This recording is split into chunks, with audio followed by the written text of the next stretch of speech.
Hello students, welcome back again your economics station of economics.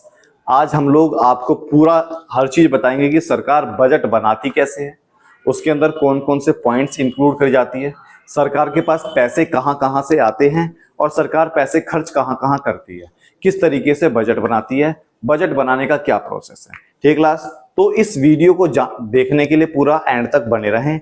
Channel को subscribe करें, bell icon दबाएं और ज्यादा से ज्यादा क्या करें, शेयर करें। ठीक है, आज का जो टॉपिक है हमारा वो है 12th का मैक्रो इकोनॉमिक्स गवर्नमेंट बजट। ठीक है, पार्ट 1 हमारा क्या है, 12th macro economics government budget part 1। आपको ये हम हिंदी मीडियम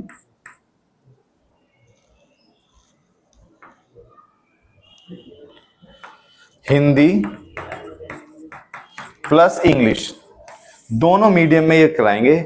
अगर आप लोगों ने चैनल को सब्सक्राइब नहीं करा, सब्सक्राइब कीजिए, बेल आइकन दबाइए और ज्यादा ज्यादा क्या कीजिए, शेयर कीजिए। तो बिना देरी करे हम चालू करते हैं गवर्नमेंट बजट। ठीक है, तो देखो सबसे पहले हम गवर्नमेंट बजट के अंदर अगर बताएं तो जो बजट है, जो हमारे देश का बजट बनता है वो संघीय बजट होता है। संघीय बजट, गवर्नमेंट बजट को बोलते हैं यूनियन बजट, जो केंद्र की सरकार करती है। केंद्र की सरकार, सेंट्रल गवर्नमेंट, जो सेंट्रल गवर्नमेंट बोलती है उसे यूनियन बजट बोलते हैं और जो स्टेट गवर्नमेंट बोलती है, बजट बनाती है, वो स्टेट बजट बोलते हैं। ठीक है, जो हमारा बजट है ना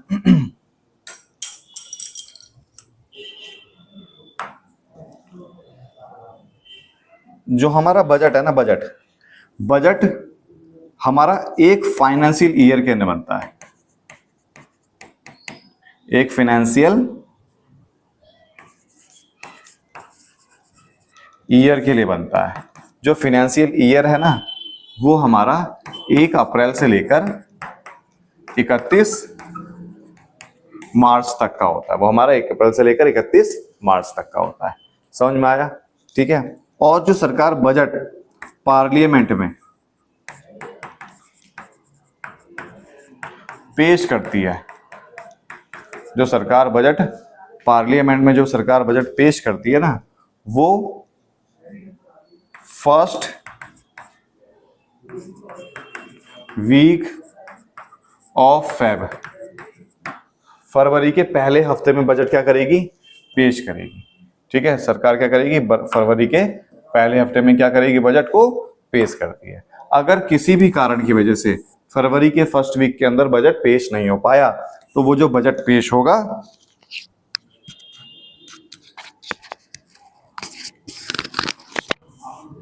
वो बजट लास्ट वर्किंग डे, वो जो बजट पेश होगा फरवरी के लास्ट वर्किंग डे में वो बजट हमें लास्ट वर्किंग डे में पेश करना पड़ेगा। पार्लियामेंट में दोनों सदनों में हमें दिखाना पड़ेगा फरवरी में। ठीक है, और फिर वो फरवरी में बजट पेश होगा, मार्च तक बजट पास हो जाएगा दोनों सदनों में। कौन सा एक होता है ना, लोकसभा और राज्यसभा, दोनों के अंदर पास हो गया। उसके बाद 1 अप्रैल को बजट क्या हो जाएगा, लागू हो जाएगा। अप्रैल को क्या हो जाएगा, बजट लागू हो जाएगा। ठीक है, अब देखते हैं आगे क्या है। जो बजट है ना, बजट थोड़ा सा इसमें एक चीज और बताते हैं। बजट बनाता कौन है, फाइनेंशियल मिनिस्टर।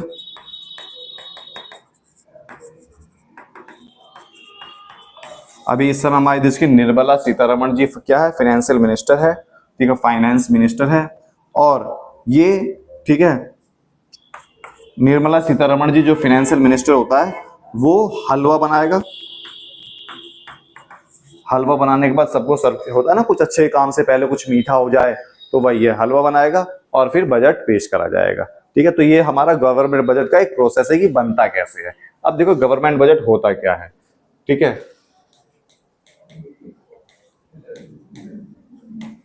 गवर्नमेंट बजट होता क्या है, सरकारी बजट। सरकारी बजट जो गवर्नमेंट बजट है ना, ये statement of expected receipts and expected expenditure, expected receipts और expected expenditure in one financial year. ठीक है, इन वन फाइनेंशियल ईयर मतलब एक लेखा वर्ष के दौरान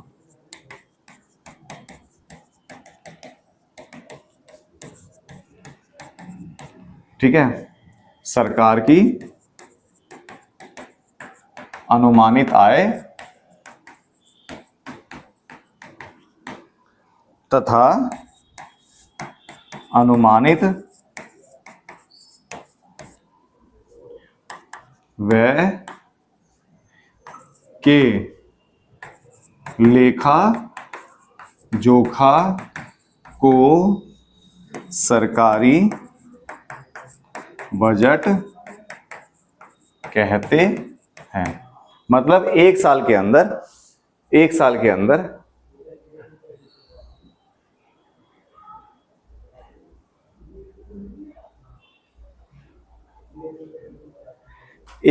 अंदर ठीक है भारत में एक साल के अंदर भारत में टोटल इनकम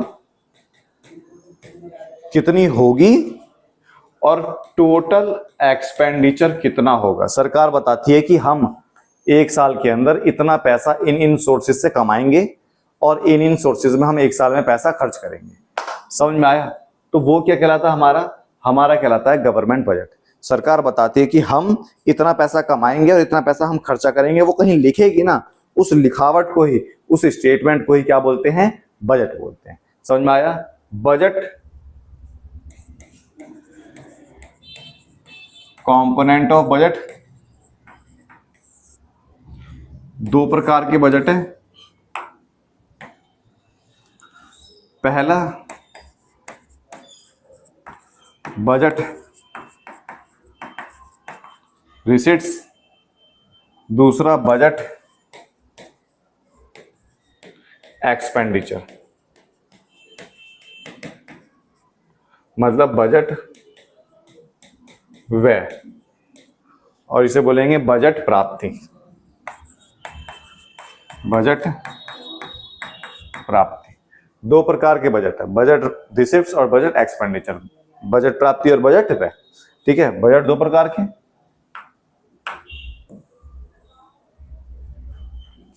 इस बजट के अंदर भी दो हैं।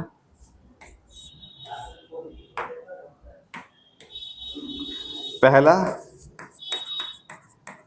रिवेन्यू रिसीट्स और दूसरा कैपिटल रिसीट्स। ठीक है, रिवेन्यू रिसीट्स और कैपिटल रिसीट्स। राजस्व राजस्व प्राप्ति और पूंजीगत प्राप्ति। अभी एक एक करके पढ़ेंगे। पहले हम टेबल बना लेते हैं। हम एक टेबल बना रहे हैं अभी एक एक करके पढ़ेंगे। फिर इसके बाद ये भी दो प्रकार के, रिवेन्यू एक्सपेंडिचर और कैपिटल एक्सपेंडिचर। मतलब राजस्व व्यय और पूंजीगत व्यय। ठीक है, तो देखो हमें पता लगा कि सरकार जो है एक साल के अंदर कितना पैसा कमाएगी, कितना पैसा खर्च करेगी, उसके स्टेटमेंट को बजट बोलते हैं। बजट हमारा दो प्रकार का है, रिवेन्यू बजट रिसीट्स और बजट एक्सपेंडिचर। बजट रिसीट्स दो प्रकार के, revenue receipts, capital receipts. Budget राजस्व प्राप्ति, पूंजीगत प्राप्ति। फिर वो भी दो प्रकार के, रिवेन्यू एक्सपेंडिचर, कैपिटल एक्सपेंडिचर, राजस्व व्यय, पूंजीगत। ठीक है, अब देखो क्या करना है।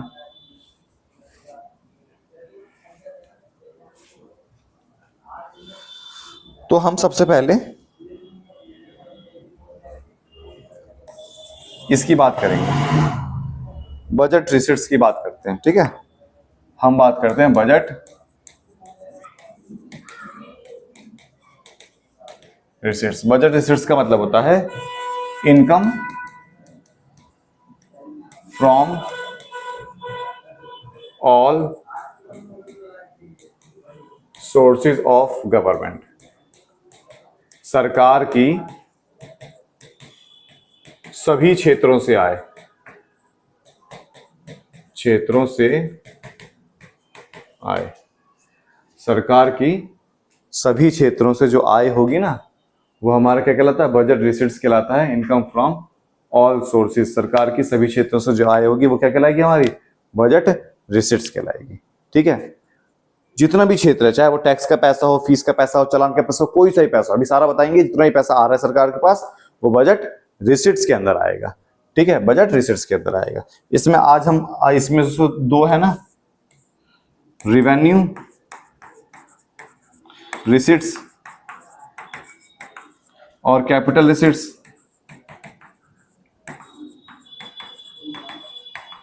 आज हम ये वाला टॉपिक करेंगे, रिवेन्यू रिसीट्स का टॉपिक करेंगे। आज हम क्या करेंगे? रिवेन्यू रिसीट्स का टॉपिक करेंगे। ठीक है, तो रिवेन्यू रिसीट्स क्या होती है?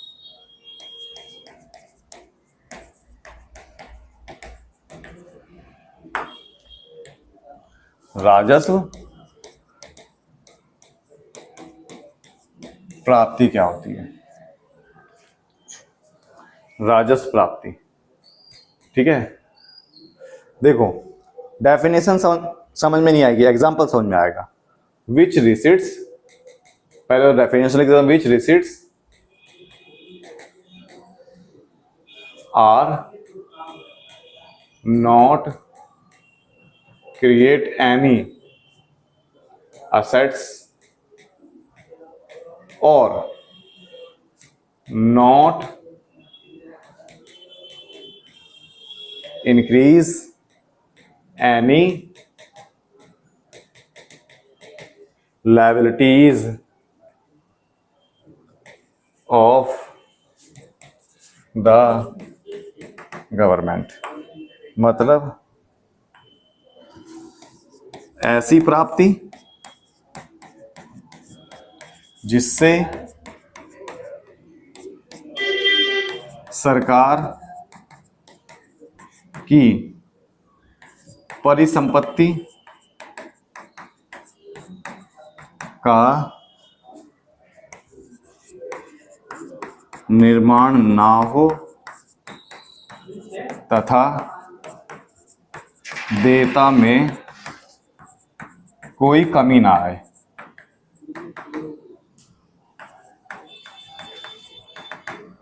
ठीक है, मतलब देखो, ये तो सर जी डेफिनेशन सर जी समझ में नहीं आई, कोई बात नहीं, दोबारा देखें। अब एग्जांपल समझेंगे। ठीक है, एग्जांपल में क्या बोला? एग्जांपल में क्या बोला?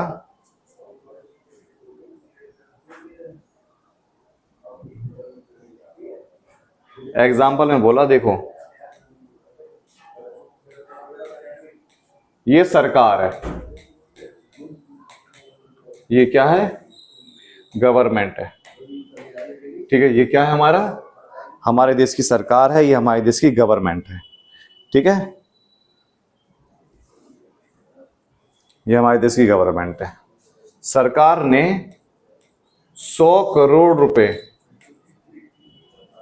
सरकार की इनकम आई, इनकम। ठीक है, किसी के पास इनकम कब आती है? या तो सरकार ने अपनी, ठीक है,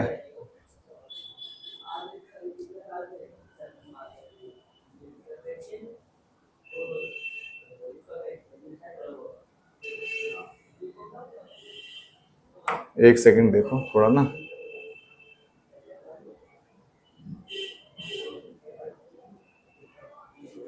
यहां पर थोड़ा सा एक चेंज करना है। आर नॉट, यहां लिखा जाएगा रिड्यूस। ठीक है, असेट्स और नॉट इंक्रीज इन लायबिलिटी, पर संपत्ति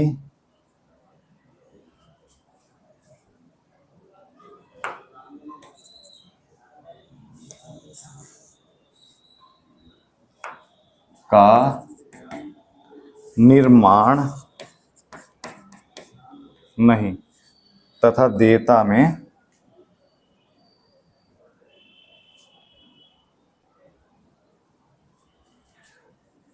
परिसंपत्ति, कोई बात नहीं, थोड़ा गलती टीचरों से ही होती है, बच्चों से भी होती है गलती, देखो सही करना, ठीक है ना, बिना कोई किताब कॉपी के मैंने देखा है, ठीक है, थोड़ा वर्ड चेंज हो गया, परिसंपत्ति में कोई कमी नहीं तथा देयता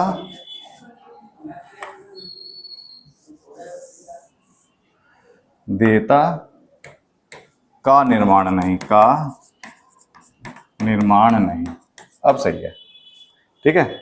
मतलब देखो, सरकार के पास पैसा आया, पैसा कब आएगा, या तो हम कोई सामान बेचकर पैसा लेकर आएंगे या हम उधार से लेकर पैसा लेकर आएंगे। जब सरकार कोई सामान बेचेगी तो असेट्स में रिड्यूस होगी ना, ऐसा नहीं हुआ। उधार लेकर आएगी तो असेट लायबिलिटी इंक्रीज होगी, वो भी नहीं हुई। मतलब सरकार की परिसंपत्ति में कोई कमी नहीं हुई तथा देयता का निर्माण भी नहीं हुआ, तथा देयता का कोई निर्माण नहीं हुआ, तथा देयता का निर्माण नहीं। समझ में आया? कोई निर्माण नहीं हुआ। अब देखो कैसे, थोड़ा सा ध्यान देना इस चीज को, थोड़ा ना वर्ड मैंने चेंज कर दिया था क्योंकि सारे वर्ड एक ही जैसे हैं, इसीलिए यही चीज जो है ना, यही चीज बच्चे कंफ्यूज कर देते हैं। अभी देखो मैंने तो चलो ठीक कर दिया, मुझे एकदम याद आ गया, पेपर में तुम लिख कर छोड़ दोगे, है ना। सरकार ने क्या करा, सरकार ने 100 करोड़ रुपए खर्च करे, सरकार की 100 करोड़ रुपए की इनकम आई, सरकार की क्या आई, 100 करोड़ रुपए की इनकम आई। अब ये इनकम कैसे आई होगी, सरकार ने कोई जमीन बेची होगी, या तो तब पैसा आएगा, या सरकार ने रेस्ट ऑफ द वर्ल्ड से उधार लिया होगा तब पैसा आया होगा। लेकिन सरकार ने इन दोनों में कुछ भी नहीं करा। सरकार ने अपना कोई सामान नहीं बेचा और सरकार ने किसी से उधार भी नहीं लिया, फिर भी सरकार के पास पैसा आ गया। सरकार ने अपना कोई सामान भी नहीं बेचा और सरकार ने किसी से उधार भी नहीं लिया, फिर भी सरकार के पास पैसा आ गया। ऐसे पैसे को ना, ऐसी इनकम को हम बोलते हैं राजस्व प्राप्ति। इसका मतलब असेट्स, पैसा आया, मेरे पास अभी पैसा नहीं है, मेरे पास पैसे कैसे आएंगे, ये 1+ के बर्ड्स हैं, मैं इसे बेच दूंगा तो मेरे पास पैसे आ गए, तो मेरी ये जो असेट्स है वो मेरी असेट्स क्या हो गई, कम हो गई, है ना। और उसके बाद या तो मैं अपने दोस्त से उधार ले लूंगा, आपसे उधार ले लूंगा, लेकिन मैंने ऐसा कुछ भी नहीं करा, मेरे पास ये सामान पड़ा हुआ है और मैंने किसी से उधार भी नहीं लिया, फिर भी मेरे पास पैसा आ गया। ऐसा पैसा कौन सा होता है, ऐसा पैसा होता है रिवेन्यू रिसीट्स का, राजस्व प्राप्ति का। तो सर जी ऐसे पैसे कौन से होंगे, ऐसा होता है, देखो ये वाली जो इनकम होगी, ये इनकम होगी कॉम्पोनेंट ऑफ रिवेन्यू रिसीट्स। सबसे पहले इसके अंदर टैक्स का पैसा, टैक्स एक कंपलसरी पेमेंट है जो सबको करना पड़ेगा। टैक्स एक कंपलसरी भुगतान है, अनिवार्य भुगतान है जो सबको करना पड़ता है, ठीक है, वो टैक्स कहलाता है। टैक्स का जो पैसा है सरकार के पास फ्री का आ रहा है ना, टैक्स का जो पैसा है सरकार के पास क्या आ रहा है, फ्री का पैसा आ रहा है। अब यह टैक्स है, सरकार ने, हमने सरकार को इनकम टैक्स दे दिया, सरकार ने कुछ हमें दिया अपना, नहीं दिया ना, ठीक है। हमने सरकार ने क्या करा, हमसे कोई चालान वालान ले लिया, सरकार ने कुछ दिया नहीं दिया। तो इनकम टैक्स का पैसा क्या है, फ्री का पैसा है सरकार का, ना तो उसने हमें कोई सामान दिया, ना हमसे उसने उधार मांगा, तो टैक्स। समझ में आया? टैक्स क्या है, टैक्स होते हैं हमारे दो प्रकार के, टैक्स होते हैं हमारे दो प्रकार के। जो टैक्स हैं दो प्रकार, सबसे पहला प्रोग्रेसिव टैक्स और रिग्रेसिव टैक्स। जो प्रोग्रेसिव टैक्स होता है ना, इनकम के, इसे बोलते हैं प्रगतिशील। इनकम के बढ़ने पर टैक्स बढ़ जाता है। जैसे कोई 1 लाख रुपए कमा रहा है तो उस पर 10% टैक्स लगा, कोई 2 लाख कमा रहा है तो उसको 20%। इनकम बढ़ी, टैक्स का परसेंटेज भी बढ़ गया, उसे बोलते हैं प्रगतिशील। जो रिग्रेसिव टैक्स होता है ना, ये होता है प्रतिगामी, प्रतिगामी, ठीक है। रिग्रेसिव टैक्स होता है प्रतिगामी। इसमें क्या होता है, जो बर्डन है किसके ऊपर पड़ता है, गरीब के ऊपर, पुअर पीपल के ऊपर बर्डन पड़ेगा। जैसे कोई 1 लाख रुपए महीना कमा रहा है, मान लो तुम लोग हो, कोई 1 लाख रुपए महीना कमा रहा है, उसमें 10% का टैक्स लग गया, तो उसके पास 90,000 तो अभी भी बचे, ठीक है। 10% उसके पास अभी भी बचे, 90,000 अभी बचे। अब मेरे जैसा कोई गरीब है, वो 10,000 रुपये महीना कमा रहा है और मेरे पर 10% लग जाए, तो मेरे पास सिर्फ कितना बचा, 9,000 बचा ना। 1,000 रुपये तो सरकार ने ले लिया, 1,000 रुपये से मेरा गैस का सिलेंडर आ सकता है ना। समझ में आया। प्रोग्रेसिव टैक्स, जैसे जैसे इनकम बढ़ेगी टैक्स का परसेंटेज बढ़ता जाएगा। रिग्रेसिव टैक्स, इसका भार गरीब लोगों के ऊपर ज्यादा पड़ता है, ठीक है। ये हमारा कौन सा टैक्स हुआ, ये प्रोग्रेसिव और रिग्रेसिव टैक्स हुआ। ये कौन सा टैक्स हुआ, प्रोग्रेसिव और रिग्रेसिव टैक्स हुआ। हम आज टैक्स का और कर लेते हैं एक और, फिर उसके बाद आगे करेंगे। दूसरा है डायरेक्ट टैक्स और इनडायरेक्ट टैक्स। इसे बोलते हैं प्रत्यक्ष कर और अप्रत्यक्ष कर। प्रत्यक्ष कर को टाला नहीं जा सकता, नॉट ट्रांसफरेबल, और अप्रत्यक्ष को टाला जा सकता है, ट्रांसफर। इसे हम ट्रांसफर कर सकते हैं। जैसे इनकम टैक्स, मेरी इनकम, मुझे टैक्स देना पड़ेगा, मैं उसे टाल नहीं सकता, वो हो गया direct tax. Indirect tax, GST, GST टल जाता है। मैं मान लो मेरी कोई दुकान है, पेन बेचने की दुकान है, मेरे सरकार ने पहले मेरे से टैक्स ले लिया, मैंने कस्टमर से टैक्स ले लिया, समझ में आया। तो क्या हुआ, जीएसटी। Property tax,